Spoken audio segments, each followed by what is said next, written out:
Hi everyone, my name is Nidhi and हम लोग discuss कर रहे थे इलेक्ट्रोस्टैटिक में इलेक्ट्रिक चार्ज एंड फील्ड। और प्रीवियस क्लास में हम लोग इस एग्जांपल को समझ रहे थे, इलेक्ट्रिक चार्ज के अंदर इस एग्जांपल को समझ रहे थे, देख रहे थे कि इस एग्जांपल में हो क्या रहा है।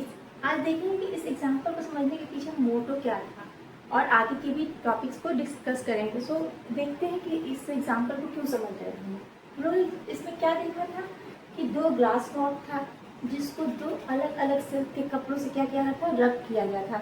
रब करने के बाद हम लोगों ने देखा था कि एक तरह का चार्ज डेवलप हो जाता है ग्लास रॉड पे और एक अलग तरह का चार्ज डेवलप हो जाता है सिल्क पे, सिल्क के क्लॉथ पे। ठीक है। और हम लोगों ने देखा था जब एक ग्लास रॉड को हैंग किया गया सिल्क के थ्रेड से और दूसरे ग्लास रॉड को उस हैंग किए हुए रॉड के पास ले जाया गया तो वो जो हैंग किया हुआ ग्लास रॉड है वो क्या होता है, पास ले जाए गए ग्लास रॉड से दूर भागता है, डिफ्लेक्ट होता है उसमें। और दोनों सिल्क का कपड़ा, जिन दोनों अलग अलग सिल्क कपड़े से जो इसको रब किया गया था उन दोनों कपड़ों को भी पास लाया जाता है तो उसमें रिपल्सन होता है। सेम यहाँ पे हुआ था, कैट फॉर से इवोनाइट रॉड को हम लोगों ने रब किया था तो एक तरह का चार्ज इवोनाइट रॉड पे डेवलप हो गया था और एक अलग तरह का चार्ज कैट फॉर पे डेवलप हो गया और दोनों कैट फॉर आपस में रिपेल कर रहे थे और दोनों इवोनाइट रॉड भी आपस में रिपेल कर रहे हैं। और फिर हम लोगों ने देखा ग्लास रॉड को हैंग करके जो चार्ज ग्लास रॉड था जो सिल्क के कपड़े से रब किया गया, रब करने के बाद वो क्या हो गया, ग्लास रॉड चार्ज हो गया। तो उस चार्ज ग्लास रॉड को यहाँ सिल्क के थ्रेड से हैंग कर दिया गया और चार्ज इबोनाइट रॉड जो कि कैट फर से रब किया गया था उस इबोनाइट रॉड को जब हैंग किए हुए ग्लास रॉड के पास चार्ज ग्लास रॉड है और इबोनाइट रॉड भी हमारा चार्ज है। प्रीवियस एग्जांपल से ही दो एक रॉड हम लोगों ने ले लिया है तो इसमें भी इसमें क्या हुआ, अट्रैक्शन देखा, मतलब दोनों एक दूसरे की तरफ अट्रैक्ट हो रहा था। तो यहाँ पे हो ये रहा था कि देखिए दोनों ग्लास रॉड में तो सेम तरह का चार्ज डेवलप हुआ था तो दिख रहा था कि सेम तरह का चार्ज वाला एक दूसरे को रिपेल कर रहा है और डिफरेंट तरह का चार्ज वाला एक दूसरे को अट्रैक्ट कर रहा है। तो यहाँ पे हम लोगों को ये मिलता है कि दो तरह का चार्ज होगा, like charges repel each other and unlike charges attract each other. Even कि आप कैट फर जिसपे पॉजिटिव चार्ज डेवलप हो चुका है, अगर इबोनाइट रॉड पे नेगेटिव है तो कैट फर पे पॉजिटिव होगा तो पॉजिटिव चार्ज को अगर ग्लास रॉड के पास में क्या होगा ना, क्योंकि ग्लास रॉड पे भी पॉजिटिव चार्ज डेवलप हो चुका है तो वो रिपेल करेगा।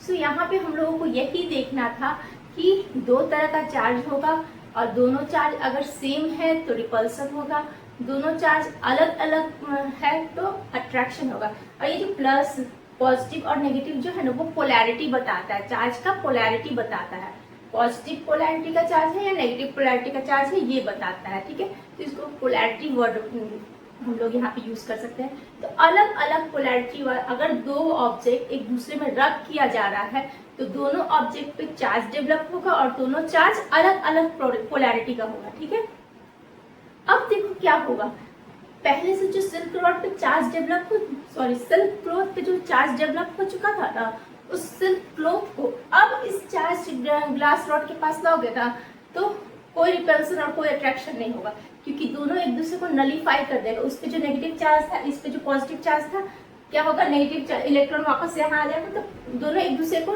नलीफाई कर देगा। तो पॉजिटिव और नेगेटिव चार्ज एक दूसरे को क्या करेगा, नलीफाई करेगा सब। जैसे कि कैट फर है, कैट फर तो पॉजिटिव चार्ज डेवलप हो चुका है, अगर वो पॉजिटिव चार्ज वाला जो कैट फर जो चार्ज हो चुका है उस कैट फर को अब चार्ज इबोनाइट रॉड जो ये है इसके पास लाएंगे ना तो कोई रिपल्सन कोई अट्रैक्शन नहीं होगा। क्यों कोई अट्रैक्शन नहीं होगा, क्योंकि दोनों चार्ज एक दूसरे को नलीफाई कर देगा, प्लस माइनस मिलकर के जीरो हो जाएगा, आपका चार्ज अनचार्ज हो जाएगा फिर। ठीक है, तो ये इस एग्जाम्पल के थ्रू हम लोग को समझ आता है। एक गोल्ड लीफ वाला है वो भी एग्जाम्पल को हम लोग समझेंगे, उससे हम लोग देखेंगे अमाउंट ऑफ चार्ज को डिटेक्ट करेंगे। ठीक है, उससे गोल्ड लीफ वाले एग्जाम्पल से अमाउंट ऑफ चार्ज को हम लोग डिटेक्ट करेंगे। एक पिक बॉल का लेगा भी एग्जाम्पल है तो इससे ही समझ गए तो ठीक है। इसमें बेसिकली आपको यही समझना था कि दो पोलैरिटी का चार्ज होगा, एक पॉजिटिव चार्ज एक नेगेटिव चार्ज। जो पॉजिटिव मतलब सेम वाला रिपेल करेगा, नेगेटिव सेम है रिपेल करेगा, पॉजिटिव नेगेटिव अपोजिट है, अट्रैक्ट करेगा। और ये पॉजिटिव और नेगेटिव क्या है, पोलैरिटी, चार्ज का पोलैरिटी है। चलिए अब हम लोग देखते हैं गोल्ड लीफ इलेक्ट्रोस्कोप के बारे में, जानते हैं ये होता क्या है। सो गोल्ड लीफ इलेक्ट्रोस्कोप एक इंस्ट्रूमेंट है जिसके यूज से हम लोग चार्ज को डिटेक्ट करते हैं। सो यहाँ पे देखते हैं ये कैसे वर्क करता है, इसकी कंस्ट्रक्शन समझते हैं। सो इसकी कंस्ट्रक्शन एक क्यूबॉइडल बॉक्स है जो कि ग्लास का है, ठीक है, ग्लास का क्यूबॉइडल बॉक्स है। उसकी जगह पे एक बॉटल भी आप सपोज कर सकते हैं, सिंपल, अगर सिंप्लीफाई करना हो तो एक बॉटल इस तरह से है, ठीक है। उसमें एक ग्लास का रॉड डाला गया है, ठीक है, ये ग्लास का रॉड डाला गया है। और इसके जो एंट्रेंस है, जिसके थ्रू ग्लास रॉड इस बॉक्स में जा रहा है, इस बॉटल में जा रहा है, उस रॉड पे, उस होल पे क्या लगाया गया है, रबर लगा के उसको फिट कर दिया गया है, हाथ से पकड़ने की जरूरत ना पड़े, वहां पर किया हुआ है। इसके टिप को मेटल नॉब कहेंगे। यहाँ पे एक मेटल नॉब लगा हुआ है, मेटल नॉब, ये मेटल का रॉड है। इस रॉड के जो नीचे बॉटम में है ना, वहां पे 2 गोल्ड का फॉइल लगा हुआ है। चलो समझते हैं। ये मेटल का रॉड है, मेटल नॉब है, नीचे में 2 गोल्ड फॉइल लगा हुआ है, ठीक है, 1 एंड इस तरह से 2 आपका गोल्ड फॉइल लगा हुआ है। थिन गोल्ड फॉइल है। गोल्ड फॉइल कैसा है, थिन है, इसका मास कम रखा गया है ताकि ये हल्का रहे और इजीली कुछ डिफ्लेक्शन उसमें इजीली हो सके, ठीक है, उसके लिए ये है, ठीक है। ये इसका कंस्ट्रक्शन हो गया। अब देखो ये वर्क कैसे करता है। इसमें क्या किया गया कि एक चार्ज रॉड को, एक दूसरे मटेरियल का एक रॉड या कोई भी एक चार्ज रॉड लाया गया, ठीक है, चार्ज मटेरियल लाया गया, देखो यहाँ पे एक चार्ज मटेरियल अलग से लाया गया जिसपे पॉजिटिव चार्ज ऑलरेडी डेवलप्ड है। उस चार्ज को जब इस चार्ज मटेरियल की इसके नॉब को टच करवाया गया, इस नॉब को टच करवाया गया, इस तरह से टच करवाएगा, रॉड हमारा था इसमें टच करवाया गया, तो इस पे जो पॉजिटिव चार्ज था वो इस पे आ गया, नॉब पे आ गया, नॉब पे आ गया, और वो ट्रेवल होकर के नीचे आ जाएगा, इस नॉब पे आया, ट्रेवल होकर के नीचे आ गया, ठीक है। सिंस कि हमारा दोनों ही फॉइल सेम मटेरियल का है, गोल्ड का ही है, इस पे भी पॉजिटिव चार्ज डेवलप हो गया। अब यहाँ पे होगा क्या, मैंने क्या बताया था, like charges repel each other and unlike charges attract each other. So यहाँ पे तो दोनों ही फॉइल पे लाइक चार्ज डेवलप हो गया है। इस तरह से दोनों फॉइल था, दोनों पे क्या हो गया, पॉजिटिव चार्ज डेवलप हो गया। अब दोनों पे सेम तरह का चार्ज हुआ है तो दोनों एक दूसरे से दूर भागेगा ना। ये जो दूर भागा तो इसका जो एंगल ऑफ डिफ्लेक्शन है वो डिग्री, इसका जो डिग्री ऑफ डिफ्लेक्शन क्या बताएगा, डिग्री ऑफ डाइवर्जेंस, ये जो डिग्री ऑफ डाइवर्जेंस है, degree of divergence amount of charge को बताएगा। सो ये था हमारा, अभी तक तो हम लोग चार्ज को समझ रहे थे, देख रहे थे चार्ज होता क्या है, जो कि मैं बताया एक बेसिक प्रॉपर्टी है जिसकी वजह से वो किसी मटेरियल का बेसिक प्रॉपर्टी है जिसकी वजह से वो इलेक्ट्रिकल फोर्स को एक्सर्ट करता है या इलेक्ट्रिकल फोर्स पे रिस्पॉन्ड करता है। सो ये बहुत ही बेसिक प्रॉपर्टी होता है किसी भी मटेरियल का चार्ज, ठीक है। तो और ये भी देखा हम लोगों ने कि चार्ज हमारा 2 पोलैरिटी का होगा, 2 तरह का इसको बोल सकते हैं, एक पॉजिटिव चार्ज नाम दे दिए, एक को नेगेटिव चार्ज नाम दे दिए। और बेसिकली ये पॉजिटिव और नेगेटिव क्या होता है, पोलैरिटी होता है, पोलैरिटी होता है चार्ज का पोलैरिटी पॉजिटिव और नेगेटिव दे दिए। और हम लोगों ने ये भी देखा कि like charges repel each other, unlike charges attract each other, ये सब हम लोगों ने देखा, 2 एक्सपेरिमेंट भी देखा हम लोगों ने। अब एक एक्सपेरिमेंट देखा और एक अपना इंस्ट्रूमेंट भी पढ़ा जो था गोल्ड लीफ इलेक्ट्रोस्कोप। अब हम लोग, जैसे कि मैंने कहा कि मैं एनसीईआरटी को ही फॉलो करके चल रही हूँ, तो नेक्स्ट टॉपिक जो आपका एनसीईआरटी का है वो है कंडक्टर एंड इंसुलेटर। तो हम लोग उस पर बात करेंगे, उसके बाद प्रॉपर्टीज ऑफ चार्ज पे जाएंगे। तो चलिए हम देखते हैं कंडक्टर इंसुलेटर वाला जो टॉपिक है उसको देखते हैं। तो मटेरियल हमारा कितने तरह का होगा, बेसिकली 3 तरह का हमारा मटेरियल होता है, conductor, insulator, semi conductor. Material कितने तरीके का होगा, कंडक्टर होगा, इंसुलेटर होगा, सेमी कंडक्टर होगा। ये जो सेमी कंडक्टर वाला पार्ट है ना, that we will study after first part है। फर्स्ट पार्ट के बाद हम लोग सेमीकंडक्टर वाले पार्ट को पढ़ेंगे, जो कि हमारा सेकेंड पार्ट में है। After ray optics, wave optics, ये सब खत्म हो जाएगा, उसके बाद सेमीकंडक्टर आएगा। ठीक है, तो सेमीकंडक्टर लास्ट का चीज है वो, लेकिन फिर भी यहाँ पे थोड़ा सा उसके बारे में देख लेंगे। अभी जो पढ़ना है वो है कंडक्टर एंड इंसुलेटर। सो आप लोगों को पता है कंडक्टर क्या है, फिर भी मैं आपको बताती हूँ। कंडक्टर जैसे इसका डेफिनेशन लिखा हुआ है, the material that easily allow electricity to pass through it is known as conductor. आप लोग शुरू से पढ़ते आए, जो भी मटेरियल इलेक्ट्रिसिटी को अपने थ्रू इजली पास होने देता है दैट इज कॉल्ड कंडक्टर। अब ये देखते हैं इजली कैसे पास होने देता है, इसका स्ट्रक्चर क्या होता है, क्यों कंडक्टर से इलेक्ट्रॉन्स या चार्ज है इजीली पास होता है, उस चीज को देखते हैं। सपोज करो ये हमारे मटेरियल, ठीक है, मटेरियल है कंडक्टर वाला मटेरियल, ये वैसा मटेरियल ये जो एक कंडक्टर है। ठीक है, हम लोगों ने एग्जांपल में एक ऐसा मटेरियल लिया है जो कि एक कंडक्टर है। ठीक है, अब आपको पता है, मैंने बताया था, जो मटेरियल होता है वो किस चीज से बना होता है, एटम या मॉलिक्यूल से बना होता है। ठीक है, हम लोग यहाँ से एटम ले लिए। एटम खुद किस चीज से बना होता है, इलेक्ट्रॉन, प्रोटॉन एंड न्यूट्रॉन। ये हमारा एटम है, इसके अंदर प्रोटॉन न्यूट्रॉन रहता है और इसके ऑर्बिट में क्या रहता है, इलेक्ट्रॉन होता है ना। तो बेसिकली एक एटम में क्या क्या होता है, इलेक्ट्रॉन होता है, प्रोटॉन होता है, न्यूट्रॉन होता है। ये तीनों बेसिक पार्टिकल्स है, एलिमेंट्री पार्टिकल्स है। ठीक है, तो ये तीनों पार्टिकल्स है। अब हम लोग देखते हैं atom electron, proton and neutron से बना हुआ है। अब ये मटेरियल जो कि कंडक्टर है, उसमें एक इलेक्ट्रॉन ट्रांसफर होकर आया, दूसरे बॉडी से इस बॉडी ट्रांसफर होकर एक इलेक्ट्रॉन आया इनमें।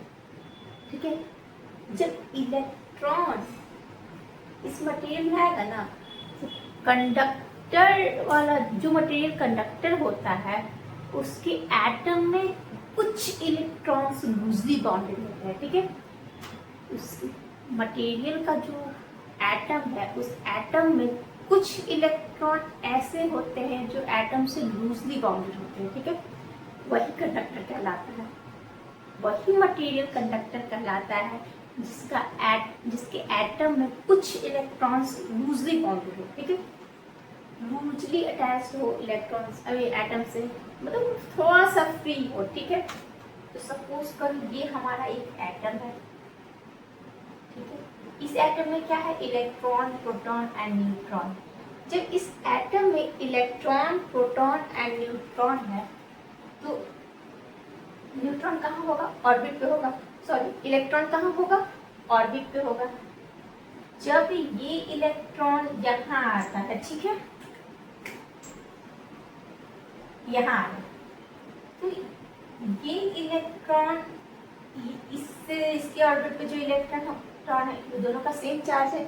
इस इलेक्ट्रॉन का चार्ज नेगेटिव, इस इलेक्ट्रॉन का चार्ज नेगेटिव, ये दोनों एक दूसरे को रिपेल करेगा, ये इधर भागेगा और ये इधर भागेगा। ठीक है, फिर जब ये यहाँ पे आया तो यहाँ पे भी आपका एक एटम होगा जहाँ इलेक्ट्रॉन होगा, तो वो भी फिर ये इसको इधर भेजेगा, ये इसकी दो इलेक्ट्रॉन, ये इलेक्ट्रॉन, इसके पास भी इलेक्ट्रॉन है, इसके पास भी इलेक्ट्रॉन है। ठीक है, ये जब इधर जाना चाहे तो ये इलेक्ट्रॉन जब आया, इस इलेक्ट्रॉन की वजह से इस पे यहाँ फोर्स कर रहा है, इसको थोड़ा सा अपने से दूर भगाएगा, ये इलेक्ट्रॉन थोड़ा सा शिफ्ट हो सकता है, ऐसे इधर आ जाएगा, थोड़ा सा जगह बन गया। उसी तरीके से ये इलेक्ट्रॉन भी इसको इधर भेजेगा और अपने खुद ऊपर चला जाएगा। कहने का मतलब है सपोज कीजिए ये दो एटम है, मटेरियल का दो एटम, देखो कि आप लोगों को दिख रहा हो, मटेरियल का दो एटम है, ये ट्रांसफर्ड इलेक्ट्रॉन है। ये जब यहाँ गया तो इस एटम में जो इलेक्ट्रॉन है थोड़ा सा फ्री इलेक्ट्रॉन से जो इस थोड़ा सा इधर खिसकेगा, ये थोड़ा इधर खिसकेगा, ये इधर खिसकेगा, ये थोड़ा इधर खिसकेगा, इस तरह से एक सी बन जाएगा। लाइक ये इलेक्ट्रॉन जब आया, इसको इधर शिफ्ट होगा, खुद ऊपर की तरफ जाएगा। जब ऊपर वाला इलेक्ट्रॉन जो होगा वो इस इलेक्ट्रॉन को इधर शिफ्ट होगा और खुद अपने आप ऊपर चला जाएगा। इस तरह से एक सी बनते जाएगा। तो मेरा कहने का मतलब है कि कि जब ट्रांसफर्ड इलेक्ट्रॉन कंडक्टिंग मटेरियल में आता है तो कंडक्टिंग मटेरियल का जो एटम में लूजली बाउंडेड इलेक्ट्रॉन्स है वो खुद भी थोड़ा शिफ्ट होगा और ट्रांसफर्ड इलेक्ट्रॉन को भी अपने से दूर भेजेगा, खुद भी थोड़ा सा उससे दूर भागेगा और ट्रांसफर्ड इलेक्ट्रॉन को भी दूर भगाएगा। फिर जब ट्रांसफर्ड इलेक्ट्रॉन दूसरे एटम के पास गया तो उसका जो फ्री इलेक्ट्रॉन्स होगा वो भी उसको पुल करके मतलब रिपेल करके अपने से दूर भगाएगा और खुद भी थोड़ा सा दूर भागेगा। इस तरह से ऐसे ऐसे भागते भागते थोड़ा थोड़ा उसको सी मिल जाएगा, ठीक है, एक एक रास्ता मिल जाएगा, एक पैसेज मिलेगा, जिसकी वजह से ये एक इलेक्ट्रॉन जो ट्रांसफर्ड इलेक्ट्रॉन है वो मटेरियल के एक कॉर्नर से दूसरे कॉर्नर, दूसरे कॉर्नर से तीसरे कॉर्नर, ओवरऑल सरफेस पे वो डिस्ट्रीब्यूट होगा। तो इस तरह से वो इलेक्ट्रिसिटी कंडक्ट करेगा एक पॉइंट से दूसरे पॉइंट तक, ठीक है। अब हम लोग देखते हैं इंसुलेटर में ऐसा क्या होता है। तो चलिए अब हम लोग हमारा दूसरा मटेरियल देखते हैं जो कि है इंसुलेटर। अभी तक कंडक्टर को देखा, अब देखते हैं इंसुलेटर में क्या होता है। तो इंसुलेटर एक ऐसा, जैसे कि डेफिनेशन लिखा हुआ है, the material that offers high resistance to the passes of electricity through them. इसमें होता क्या है, इंसुलेटर ऐसा मटेरियल होता है जो अपने थ्रू इलेक्ट्रिसिटी को पास करने में बहुत हाई रेजिस्टेंस को क्रिएट कर देता है। हाई रेजिस्टेंस रहता है, उस रेजिस्टेंस की वजह से इलेक्ट्रिसिटी एक कॉर्नर से दूसरे कॉर्नर तक इजीली नहीं जा पाता है। उसी को हम लोग क्या कहते हैं, इंसुलेटर। इंसुलेटर मतलब जो इलेक्ट्रिसिटी को पास नहीं होने देता है खुद से, उसको हम लोग इंसुलेटर कहते हैं। अब देखते इसमें होता क्या है, क्यों नहीं एक कॉर्नर से दूसरे एक जगह से दूसरे जगह चार्ज जो है, ट्रांसफर चार्ज एक जगह से दूसरी जगह क्यों नहीं जा पाता है, उसको देखते हैं। सो ये हमारा एक मटेरियल है जो कि इंसुलेटर है, एक मटेरियल जो कि इंसुलेटर है, इसमें ये सब एटम्स है, ठीक है। तो मैंने कंडक्टर में बताया था कि कंडक्टिंग मटेरियल का जो एटम होता है उस एटम में कुछ इलेक्ट्रॉन्स लूजली बाउंडेड होते हैं, ठीक है, जिसकी वजह से इलेक्ट्रिसिटी को कंडक्ट करता है। इसमें क्या होता है, इंसुलेटिंग मटेरियल में जो एटम होता है उसके इलेक्ट्रॉन्स लूजली बाउंडेड नहीं होते बल्कि टाइटली बाउंडेड होते हैं। तो इसमें होता क्या है कि जब एक इलेक्ट्रॉन ट्रांसफर होकर इस मटेरियल में आता है, ठीक है, इस मटेरियल में आएगा, मान लो इस कॉर्नर पे आया, यहाँ पे जब ये वाला इलेक्ट्रॉन यहाँ आएगा तो होगा क्या, इस एटम का जो टाइटली बाउंडेड इलेक्ट्रॉन है ना उससे रिपेल होगा। ये इलेक्ट्रॉन जो ट्रांसफर्ड इलेक्ट्रॉन है ना वो रिपेल होगा, वो अपनी जगह से थोड़ा दूर भागने की कोशिश करेगा, ठीक है। एटम वाला इलेक्ट्रॉन नहीं दूर भागेगा क्योंकि वो तो टाइटली बाउंडेड है, तो वो वहां पे फिक्स है, हल्का फुल्का होगा तो होगा, ना के बराबर होगा, ठीक है। तो ट्रांसफर्ड इलेक्ट्रॉन एटम के इलेक्ट्रॉन से दूर भागने की कोशिश करेगा। जैसे ही वो थोड़ा सा हटेगा वो दूसरे एटम के नजदीक आ जाएगा। तो उस एटम का जो टाइटली बाउंडेड इलेक्ट्रॉन, यहाँ पे देखेंगे कि पहले वाले एटम के टाइटली बॉन्ड इलेक्ट्रॉन से रिपेल होकर के ये ट्रांसफर्ड इलेक्ट्रॉन दूसरे एटम के पास जाएगा, दूसरे एटम के पास जाएगा, तो फिर वो दूसरे एटम में भी जो इलेक्ट्रॉन है वो भी तो टाइटली बॉन्ड है, तो फिर वो भी अपने जगह से नहीं हिलेगा, पर ये इसको ट्रांसफर्ड इलेक्ट्रॉन जो है ना उसको जरूर रिपेल करेगा। तो रिपेल करके वो फिर तीसरे के पास जाएगा, तीसरा भी अपनी जगह से नहीं हिलेगा और इसी को बस रिपेल करेगा। इसकी वजह से वो एक ही लोकल जगह पे क्या रहेगा, घूमते रहे, एक लोकल जगह पे ही लोकलाइज्ड हो जाएगा, ये चार्ज एक ही जगह पे रहेगा, एक ही जगह पे 1 2 3 ऐसे 1 2 से रिपेल होकर के आसपास में ही रहेगा, एक कॉर्नर से दूसरे कॉर्नर तक नहीं जाएगा। क्योंकि जब दोनों एटम का इलेक्ट्रॉन और जो ट्रांसफर्ड इलेक्ट्रॉन है दोनों एक दूसरे को रिपेल करेंगे तभी तो स्पेस बन पाएगा और वो एक पॉइंट से दूसरे पॉइंट पे आएगा। सपोज करो कि एक रूम है, ठीक है, उस रूम में ढेर सारे लोग खड़े हैं, ठीक है, और एक और एक्स्ट्रा इंसान आता है। एक्स्ट्रा इंसान जब उसमें आया तो वो थोड़ा सा उसको जगह चाहिए, तो खड़ा इंसान हल्का सा जगह दे दिया, तो वो थोड़ा सा मूव कर दिया या खुद थोड़ा सा साइड होकर के इधर से चला गया, जहाँ जहाँ जगह मिला थोड़ा थोड़ा साइड होकर के, और जो खड़ा इंसान है वो भी थोड़ा सा जगह देते जाएगा, तब वो रूम के एक कॉर्नर से दूसरे कॉर्नर तक जा पाएगा। और सपोज करो वही इंसान बैठ गया है फिक्स पोजीशन पे, एकदम पूरा कॉम्पैक्ट है, पूरा बैठ गया है। अब जो दूसरा इंसान आया है अब वो कॉम्पैक्ट है, कहीं से स्पेस नहीं है जाने का, बस वो एक ही पोजीशन पे यहाँ वहाँ यहाँ बस ऐसे ही घूम रहा है, ठीक है, और कोई हट के उसको जगह दे ही नहीं रहा है, तो वो तो एक ही जगह पर रह जाएगा ना, एक कॉर्नर से दूसरे कॉर्नर तक नहीं जा पाएगा। तो इस वजह से, क्योंकि इंसुलेटर वाला जो मटेरियल होता है, जो मटेरियल इंसुलेटर होता है, उसके एटम में इलेक्ट्रॉन्स टाइटली बाउंड होते हैं, इस वजह से एक्स्ट्रा जो चार्ज होता है एक पॉइंट से दूसरे पॉइंट पे नहीं जा पाता है, एक जहाँ पे ट्रांसफर होता है वहीं पे रह जाता है, इस वजह से ये इलेक्ट्रिसिटी नहीं कंडक्ट करता है। आई होप आपको समझ में आया होगा। अब सेमीकंडक्टर की बात है तो ये मैं नेक्स्ट क्लास में बताऊंगी। अगर आपको मेरा वीडियो अच्छा लगा होगा तो प्लीज़ मेरे चैनल को लाइक, शेयर एंड सब्सक्राइब करें। Thank you. और भी आगे भी हम लोग बात करेंगे नेक्स्ट क्लास में। Thank you.